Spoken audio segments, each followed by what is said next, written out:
Bentornati a un nuovissimo aggiornamento con le previsioni meteo. Iscriviti al canale per non perdere i prossimi contenuti. Giornate contraddistinte da clima primaverile su tutti i settori. La Val Padana però risente ancora di nebbie e foschie anche dense, soprattutto all'alba e in serata, ma correnti umide da nord riusciranno a scalfire l'anticiclone per portare tra lunedì e martedì qualche debole precipitazione, soprattutto lungo il versante adriatico e localmente tra Veneto e Friuli Venezia Giulia. Infatti, come possiamo notare, ecco la discesa di queste correnti più fresche che riusciranno a portare un lieve calo delle temperature e andranno a concentrare delle deboli precipitazioni soprattutto lungo la fascia adriatica e andrà poi a formare un minimo depressionario sulla Sicilia dalla serata di martedì, ove qui avremo delle precipitazioni anche piuttosto intense. Se andiamo infatti a vedere la distribuzione delle precipitazioni nella giornata di martedì, dapprima agiranno lungo il medio-basso adriatico, qualche locale fenomeno sull'Appennino, e andranno a distribuirsi soprattutto nel sud peninsulare e sulla Sicilia, e localmente avremo anche dei forti temporali. Qualche precipitazione locale interesserà anche la Sardegna e, come vedete, il vortice che agirà fino alla nottata di mercoledì andrà poi allontanandosi velocemente verso il Nord Africa e la Grecia. Condizioni meteo stabili invece altrove, tra nuvolosità sparsa e qualche schiarita, mentre come vedete la giornata di giovedì la nuvolosità andrà gradualmente aumentando per l'arrivo di flussi umidi atlantici, quindi si attiveranno finalmente le perturbazioni atlantiche per un vortice sulla Gran Bretagna che favorirà l'aumento della instabilità e quindi l'arrivo di più fronti instabili e quindi la distribuzione di precipitazioni molto intense che agiranno principalmente, come vedete, sulle Alpi, dove qui avremo delle nevicate attorno ai 1400 metri e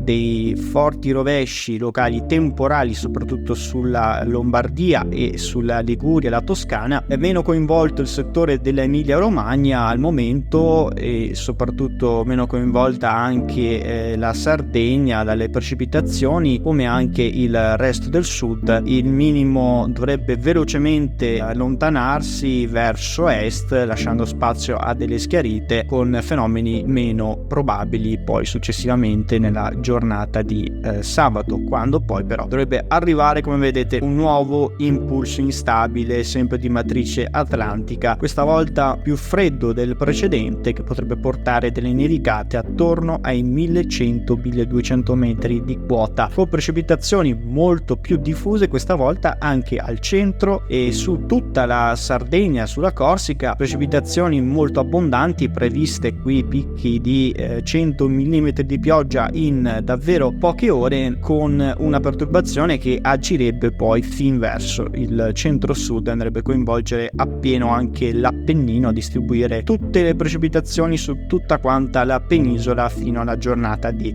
lunedì 26 febbraio. Insomma, movimento delle perturbazioni su tutto quanto il territorio italiano tra il 23 e il 26 di febbraio, con più fronti e quindi più perturbazioni sempre più fredde che farebbero rientrare nella norma le temperature. Andando ad analizzare il grafico, confermiamo questa notevole fase di instabilità che agirebbe tra il 23 e il 26 di febbraio. Con questa situazione, il vortice sulla Scandinavia e la Gran Bretagna, che favorirebbe poi un netto abbassamento delle temperature fino a rientrare in media, se non poi leggermente sotto la media. Questa evoluzione viene confermata da tutti quanti i centri modellistici, una attendibilità che risulta anche superiore al 70%, e da questa grafica possiamo quindi dedurre come la parte finale del mese possa essere più piovosa e addirittura più fredda. Avremo un'attività convettiva molto frequente e la possibilità che con l'irraggiamento diurno arrivino precipitazioni temporalesche più frequenti, e molto probabilmente avremo un final warming tra la fine del mese e inizio del mese di marzo. Vedremo come evolverà la situazione con i prossimi aggiornamenti meteo. Rimani come sempre aggiornato.